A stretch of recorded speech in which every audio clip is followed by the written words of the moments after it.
Where is Betty? Betty's on Broadway. Why is that?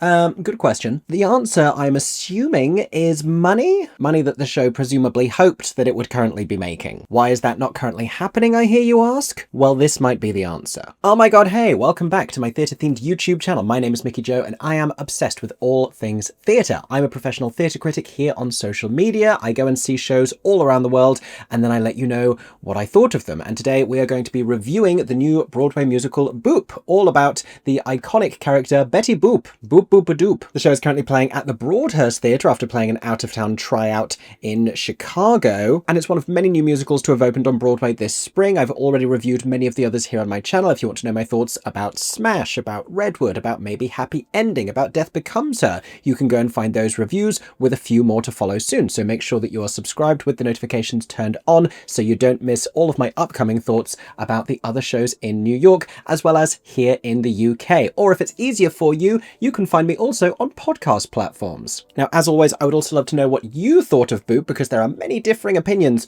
when it comes to this show. But in the meantime, here is what I thought. So I'm going to do something a little bit unusual for me, and we're going to start by talking about a Boop musical conceptually, a musical based around the notion of Betty Boop, because like Mickey Mouse, as a great example, she is an iconic visual character who has stood the test of time, so recognizable. Everyone knows Betty Boop. You know what this face is, you know who she is, and you know something of the personality that goes along with that, and even the characteristics of her world. But in terms of a story, that proves a little bit more elusive, just like with Mickey Mouse himself. And you can think about like The Sorcerer's Apprentice, and you can think about like, oh, gotta get these flowers for Minnie, and like Pluto and Friends and all of this stuff. But he doesn't really have a strong narrative like characters from a Disney movie. And so when it comes to adapting something conceptual for the stage, we can find ourselves in a little bit of hot water because, and I've said this many times specifically about new shows opening this Broadway season because it's proving relevant, a musical ought to have, at the bare minimum, two things: a great story and great songs. And it's the story which I think has been the bigger challenge for Boop. Now, it has some resemblances to the Barbie movie. That's a comparison I think we're going to be making a lot, but I've actually been told that the Boop development, the work on this show and the workshops and everything, predate the release of the Barbie movie, and it sort of stands to reason that they would go the same route, that as soon as you decide you're going to do a story about Betty going to the real world in the modern day, then there's going to be a lot of parallels between these two characters who have been the center of their universes, experiencing how they are perceived and what society is like and all of the differences between the real world and their own. And we'll talk about how that goes in the musical. But even before we get to all of that, my curiosity is how many people are really banging down the door to go and see a Betty Boop musical? Is this something that people were crying out for? Even if you love Betty Boop, is there this huge desire to see her on stage? Are people more excited about going and buying really aesthetic merchandise because she's always been an iconic aesthetic character? Do people really need to experience Betty live and in person? Or does this feel like something that would be better suited to like Universal Studios, to like a Hollywood themed theme park area where you can meet Betty Boop as a character walking down the street? And is Boop in fact more of a theme park show that has somehow found its way to Broadway? That is my thinking, because while there are many good ideas that have gone into this, I just don't think it's a strong enough narrative to justify opening alongside all of these other shows in this season. And not everything has to be Shakespeare. I know that I'm going to hear this in the comments because I shared another video review recently and people were saying, well, not everything has to be Shakespeare. And I don't need for everything to be Shakespeare. It would be inappropriate for Boop to be Shakespeare. That would be strange. Think about what you're saying. But I do honestly think that Betty deserves better, and I could tell you many charming shows, whimsical shows, shows for family audiences, shows for kids that are far better put together than a show like this, that have a compelling story, that are engaging, that are silly and light-hearted and whimsical, but still have meaning and still have have at least one layer of depth that makes sense. I don't need for us to have multiple layers of nuance and weight and hidden meanings and foreshadowing and all of that traditional theatrical fodder, but I need for the surface layer, if that's all we're going to do, I need for that at least to make sense, and that is the boop problem. So if it hadn't already become clear, I was disappointed by this show, and that's after I went along with already lowered expectations, which has been the case with many of the spring Broadway openings. I've been told about a handful of shows that weren't getting great word of mouth going in. In fact, I think I was more disappointed by this than many of New York's critics, who seem to find a lot more charm in it than I did, and I wish I'd been able to suspend all of my criticism and just enjoy it visually, but there were too many issues. I'm going to expand on some of those for you now.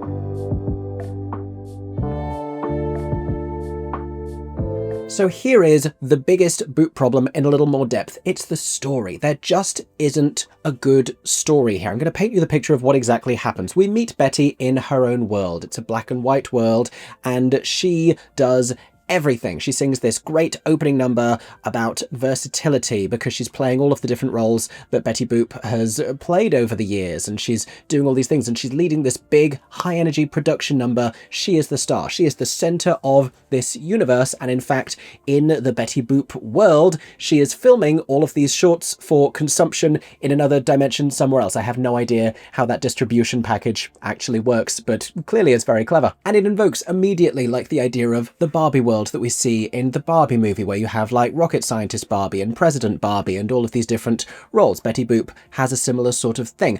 I mentioned in my review of Smash that I feel a bit like this is a mistake. I think it works better for Boop than it does for Smash. They have an opening number where you see all of the iconic Marilyn moments, and she's running around the stage giving you every single Marilyn scene, and it's much more high energy than Marilyn was ever really seen to be. I think both shows are inherently trying to introduce an icon who needs no introduction, but I guess a lot of audiences probably know a little bit less about Betty, and for Betty to have her own voice and tell us in her own words means a little more, because she's really just an image at this point. Now, after all of this, like many a musical theatre character we've seen before, she has everything. She is the centre of the world, but still there is something that she is not quite getting. It's a part of your world moment, and she is searching for some kind of fulfillment she doesn't even really understand. What she does know is that her scientific genius grandpa has built a device that can transport her to the human world, so she uses this and goes to find whatever it is that she's looking for. Betty gets sent to the real world.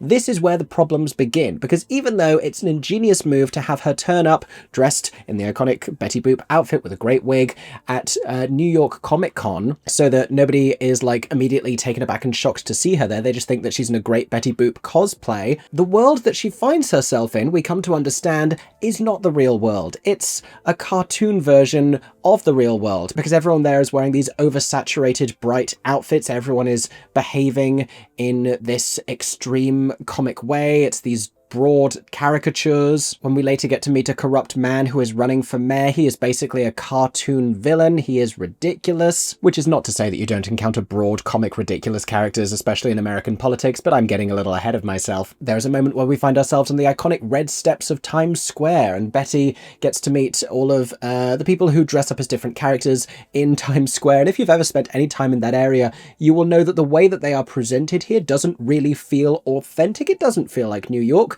When Grampy uses the device to chase after her, and he has all of these shenanigans running around the city, it doesn't feel like contemporary New York either, because, you know, it's all bright and colourful and silly and a very safe, family-friendly cartoon. If Grampy was in the real New York searching for Betty late at night, he'd be, like, offered drugs on the subway and he'd be getting arrested, which I happen to think is funnier, but it's probably not the show that family audiences want to go and see. That is something that I found myself saying a lot when I was tossing over in my head other ideas about how you could make this show work and give it some sense of meaning, because Betty meets a young sort of found family of individuals at the Comic-Con and goes to stay with them, and they take care of her, and she gets to know the world through their eyes. The mother figure is the campaign manager of the ridiculous guy who is running for office. Betty meets a young girl who is wearing lots of Betty Boop merchandise and who is her biggest fan, because apparently there are teenagers in the 2020s who are big Betty Boop fans. And there is a young, age-appropriate jazz musician who is also somehow related to or connected to them, and Betty and him immediately have this little spark of chemistry, which is sweet and charming, and I love a little romantic subplot like that, and I enjoy these characters. But when they eventually come to find out who she is and she tells them about her world and the stories that she usually tells and the movies that she usually makes, she comes to realize that they often revolve around her getting chased around a desk and then knocking someone out with a frying pan. And she keeps talking about it, and she sort of pauses as she talks about getting chased. And she realizes that this isn't something that she is proud to necessarily represent. Sure enough, it ends up happening to her in the real human world as well, and she then solves her problem as she always does. But there is no sense of threat or danger or reality when it happens. It's just a colourful cartoon rather than a black and white one. And yet, this is where I found myself going back to the idea of what people actually want to go and see when they go to a Betty Boop musical. Because if they were to make this like a real-life conversation about the harassment that women and young women face, and Betty Boop being a way of talking about that, it would be super meaningful, but you have to assume that tourists aren't buying tickets to the Betty Boop musical to watch Betty Boop get sexually assaulted. Like, I assume that that's not what anyone wants to happen here. Similarly, you could have a conversation about race, but we don't really touch on that. We scarcely touch on that. And I think it's brilliant that they have explicitly cast young black women to play Betty Boop, who, if you don't know, was visually based around the aesthetics of a black woman, but who has sort of then in her own way been whitewashed through history. I think that's an interesting facet of Betty's character that she could discover, perceiving herself from the human world. This is something else I really wanted them to lean into, because when she has conversations with the young girl and with the older guy about how she is perceived, saying, "What do you know of me? What do you think of me?" They always lead with the adjectives like, oh, strong and independent and feminine, and then sexy, he eventually says. And I'm thinking, nobody thinks of Betty Boop. Like, Betty Boop, to my mind, has never really been this symbol of powerful feminism, and yeah, that's an aspect of all of her stories, but whether she likes it or not, she's been appropriated as a sex symbol for much of her existence. That is something that Betty ought to come face to face with in this story. You know, she's making all these films, she's proud of the work that she's doing in black and white. She goes to the real world, she finds out, oh my gosh, that's how I'm thought of. I'm not thought of as like a suitable role model for young women. I'm just this vulgar sex symbol. Then she would have a reason to want to go back to her world and change everything. And when she eventually does go back to her world at the end, she tells the filmmakers, no more stories where I'm getting chased. So she has learned that much, but it just needs a little bit more heft.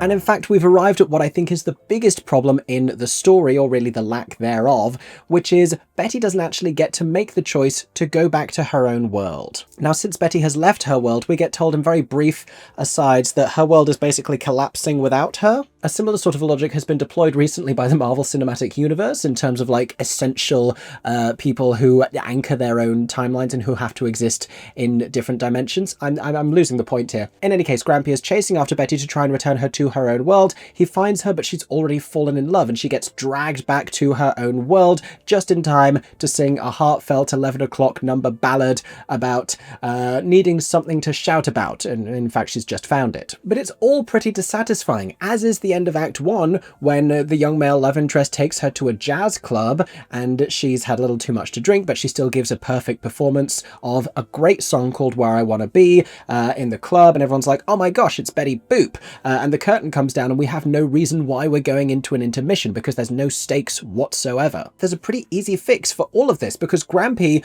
by that point in Act 1, is already in the real world searching for her, so all he needs to do is go into the club and be like, there she is, there's Betty, and have other people with him, and they chase her off the stage, and she grabs the guy that she's in love with, because he's like a trumpet player or whatever, and she's like, no, I'm not ready to go yet, and they flee, and they get chased out. Then the curtain comes down. End of Act 1. Oh my gosh, there's suspense. How lovely for us all. There's something to think about while we go and get a drink, and queue for 15 minutes for a bathroom that we're never going to have time to use. Then when you come back in the second act, she has all of these conversations with the young girl. She finds out that what she's representing isn't what she wants to be representing for young girls, and she has a reason to want to go back. So when Grampy finds her again, she says, I'm ready now. I have a responsibility. I have to go back. And she makes the choice. Betty doesn't get booped back to the Boop verse without getting to, decide for herself. Give Betty Boop the right to choose. Honestly, who knew I cared so much about Betty Boop? And before I saw this show, I didn't really. I just think that there is a good story here. They just aren't finding it. And there's so many strange little accompanying side details. Faith Prince, the wonderful icon of musical theatre Faith Prince, should get a Tony Award for Best Performance in a Pointless Role in a Musical, because what the heck is the character that she is playing? Evidently, she is some old flame of the grandfather, and so he finds her and she's wearing all pink like a cartoon, and they reconnect so that they can do absolutely nothing and just waste time instead of looking for Betty. She has a line at the top of Act 2 in a really great production number I'll tell you about in just a moment, where she's singing about, like, if I help find Betty, everyone's going to be like, Valentina, you're amazing, and I will be famous and celebrated. And I'm starting to think, oh, there's a reason why these scenes feel a little strange and awry. It's because she's secretly the villain. Only she's not. There is no reason for her to be there. She barely helps Grampy with anything. She just turns up and sings this little duet with him as he starts sneezing like he's Adelaide in Guys and Dolls, a role that she famously played. And you're waiting for there to be some kind of meaning, but there just isn't. One of my friends has a working theory that Boop has a similarity to Company, and the best version of this show would be one where Betty is searching for meaning, and every scene in the show is a different little vignette, and she's trying to find meaning in different ways, a little like Pippin in that way, I suppose. And the thing is not only does Company have this undercurrent of progress and Bobby as a character being shaped by all of these experiences, the scenes are also considerably better written, but then there's the fact that they lead to something substantial. They lead to him making this major life decision for himself, and Betty doesn't get to do that. And maybe it was a mistake trying to make this a consistent through narrative. Maybe a series of short vignettes would be, more in keeping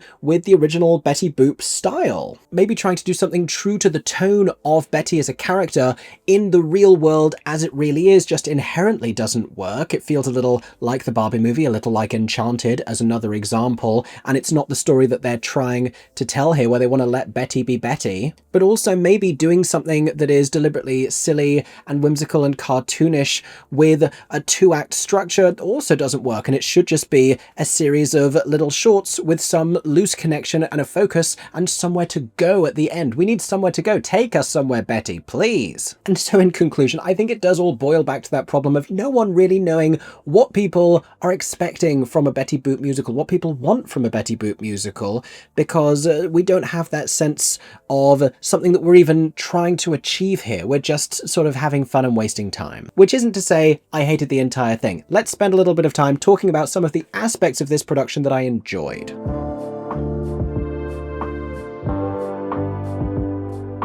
So Boop has been directed and choreographed by Jerry Mitchell, who, more so than anything else, is going to make sure as a director that you always have something engaging and exciting to look at. The whole thing could feel very slow because of how thin this story is, but it doesn't because of how rich the visuals are, because you always have something compelling to see. Even the way that these little romantic scenes are staged with them sat together on a rooftop, like everything is made just that little bit visually exciting. Never more so than in the introductory numbers of the first and second act. At the top of Act 1, we have this great big company number. It's in a black and white world and everyone is tap dancing, and I love that. And then we have this Wizard of Oz style transition to a world of vibrant colour. These two ideas getting brilliantly juxtaposed at the top of Act 2 as characters from Betty's world are singing Where is Betty? Because our universe is dying, which is a very bleak thought, and characters from the real world who have just discovered that Betty Boop is here in New York, in Manhattan, and is real and running around the streets are singing, "Where is Betty? We want to know where she is." You have the whole company wearing outfits that are vibrantly colourful on one side and are black and white on the other side, and they are doing about turns so that we swap between fully colourful chorus lines of people and fully black and white ones as we swap between these two places interchangeably. It's such a great visual.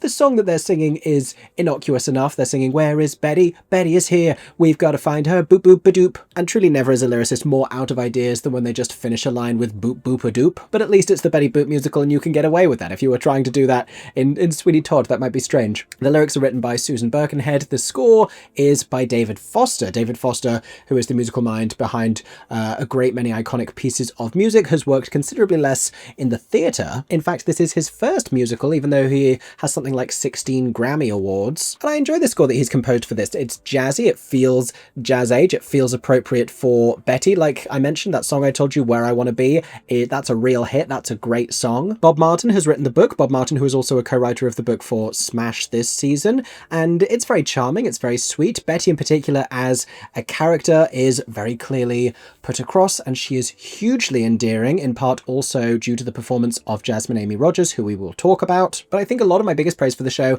has to be the design elements. I think the whole thing looks really stunning and really striking, and when you're working with the aesthetic of Betty Boop, then you have that expectation that it's going to be really cute and cute to look at. There are some very charming projections. There's a little smiling face on a moon, and there's a bouncing ball that moves along some lyrics as we are encouraged to sing along, and we get rainbows of colour, and we get these very effectively created black and white scenes as well. Like I said, very Wizard of Oz. The projection design is by Finn Ross. David Rockwell has done the scenic design. Greg Barnes has done the costumes. I love these costumes. I think they're great. I love everything that Betty wears. But my favourite thing about the Betty Boop design is that wig, the way that they've styled that wig. I mean, creating her hair, which defies gravity and physics and science in the real world, and creating a wig that doesn't look super flat, like they've given it enough volume, and the way that they've moved those curls out, just the way that they've done it, I think is so great. The wig design is by Sabana Majid. I think it's fantastic. The makeup design by Michael Clifton also plays a big part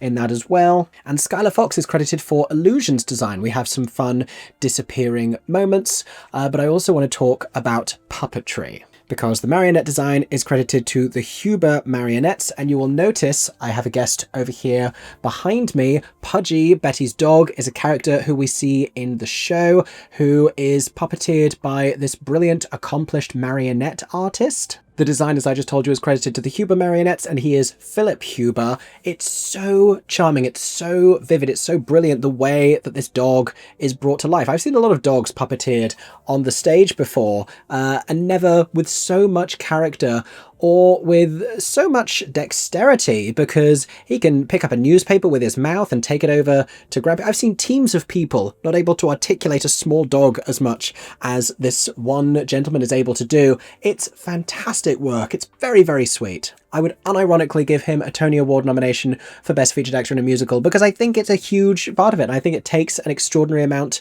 of theatrical skill.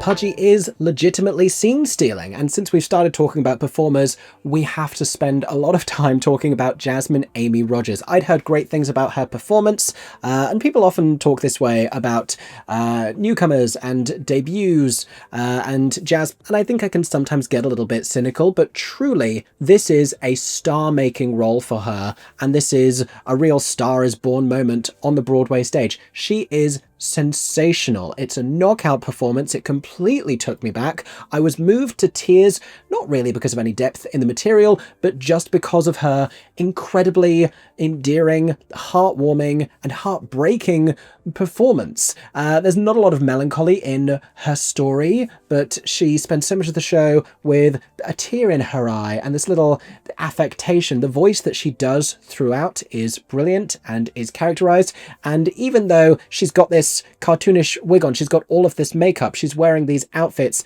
and she's putting on this little silly character voice, and it's all familiar of Betty Boop, and it's a great performance. She still finds a humanity through that as well, in the little vocal tremble, in the tear in her eye. I ended up buying rush tickets to this show. We were a little too wide to the stage to enjoy all of the projections. I liked what I could see, but we were close enough to really be able to see the moving detail of her performance on her face, and I was very glad that we were, because I thought it was stunning. This before we talk about the singing and the dancing talent. I mean, sensational, leading this company, dancing up a storm, singing her heart out, sounding fantastic. I'm almost ready to call it my favourite leading lady performance of the season. This in a season that also contains Audra McDonald and Nicole Scherzinger and many other brilliant performances, because what they do with hard work in very demanding roles, Jasmine seems to do effortlessly and naturally, and there's something magical about the work that she's doing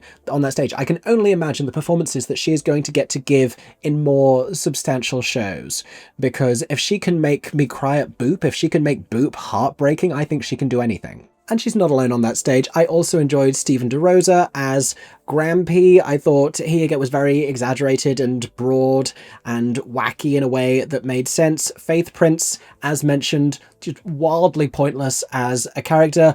Thrilled to get to see her on a Broadway stage. Eric Bergen also really did astonishingly little in this show, in a show that really could have used a villain arriving earlier in the thing. Ainsley Mellon plays Betty's love interest. He is an Australian performer, I believe, and an incredibly talented young man. He has this great jazzy voice. He sings a song early in the second act called She Knocks Me Out or something to that effect. Him and Betty have had a little bit of a falling out, I think, because he's annoyed that she didn't tell him who she was straight. There's some kind of issue between them there that could be incredibly easily resolved, and soon enough is. I think he's another one who is remarkably talented. It's great to see him on Broadway, and I'm sure we'll see more exciting things from him as well. Angelica Hale is a 17-year-old performer making her Broadway debut in Boop. She's clearly very talented, very charismatic, a brilliant young actress. I really enjoyed her voice as well. It didn't feel like homogenized Broadway. It felt like a very distinctive and unique vocal tone. And she's only 17, so it's all going to continue to develop. But I thought she was a very exciting young performer. I don't remember any of these characters' names. I've just looked it up. Apparently she was called Trish or Trisha. I could not have gun to my head, I couldn't have told you the names of these characters in Boop. She's the one who is a great Betty Boop fan and becomes a close friend to her, and one of the ones that Betty really doesn't want to leave behind, but who she wants to set a better example for once she does. I did find myself saying, because there's another character here, played by Anastasia McCluskey, who is older, wouldn't it make more sense if the older woman was the Betty Boop fan and the 17-year-old girl had no idea, and she had to explain to the young girl, who may as well be her daughter. There's a kind of a subplot here around her being orphaned and being I don't know if this was her aunt or if this was an adoptive mother. I really can't remember what the relationship was here. But I said to my fiance Erin afterwards as we were leaving the show, wouldn't it have made more sense if that was just her mother and she was the Betty Boop fan and she explained it to her daughter, who then came to love Betty in her own way? And Erin said, yeah, it might have made more sense, but that's the Barbie movie. That's the thing. I think there's so much crossover between the two that was something that had to be steered clear of. And so we end up with this very convoluted characterization of the two of them. Great work done by those performers, but it's all a little contrived. Which is not to say that it's not a fun show. I think there is certainly fun to be had at Boop, the Betty Boop musical. I think the whole thing is a little fundamentally and inherently misguided, but it's great to look at. She's sensational. There's some brilliant production numbers. It's easy to listen to. It is satisfying and entertaining in the most basic sense, but I just think we need a better story, and there's a better story within their grasp here that they're just not quite gripping onto tightly enough. There's so much about this show that I think could be fixed, but even if it were, it would still only be this sweet and basic candy floss concept. And I wonder about, a slightly bigger version of this, one with a little bit more dimension, where Betty goes to a real version of the real world and really, gets a sense of what she's come to mean. That I've said all of this before, I'm just repeating myself, but I really feel passionately that there is a better Boop musical to be had. Maybe we'll will see it down the line. Maybe there will be reworkings one day. Certainly it seems at the moment, with the Tony nominations set to be announced, that the show is not enjoying the success it may have hoped for. I hope that things can turn around for Boop at the box office. I still don't really know who is desperate to see this kind of a show, but if you want just like escapism and tap dancing and a show where you can turn your brain off for a couple hours, I really think you do need to turn your brain off for this one. Go and see Boop. And you know what, go and see it anyway, if for no other reason than to bear witness to the Star is Born moment for Jasmine Amy Rogers. She is sensational. Go see her, go see the dog, and enjoy everything else along the way. Those have been my thoughts on Boop. I will be back here very shortly with thoughts on more of this season's new shows, but in the meantime, I would love to know what you thought. Have you been to see Betty at the Broadhurst? Let us know what you thought of the show in the comments down below, especially if you wildly disagree with me. Please let me know why you loved this show. In the meantime, thank you so much for listening to this review. I hope that you enjoyed. Like I said, there will be more Broadway reviews coming soon, as well as plenty of West End reviews. If you want to know more about what it was like going to the theatre, seeing the show, then you can find that in my recent vlogs about going to New York. We saw Boop during part 2. And as I mentioned, later this week, the Tony nominations will be announced. Make sure you're subscribed with the notifications turned on so you don't miss me reacting live to the Tony announcements, where we may see some recognition for Boop. Hopefully Jasmine Amy Rogers becomes a Tony Award nominee. Otherwise, I have nothing left to say. Thank you again for listening, and I hope that everyone is staying safe and that you have a stagey day. For 10 more seconds, I'm MickeyJoTheatre. Oh my god, hey, thanks for watching, have a stagey day. Subscribe!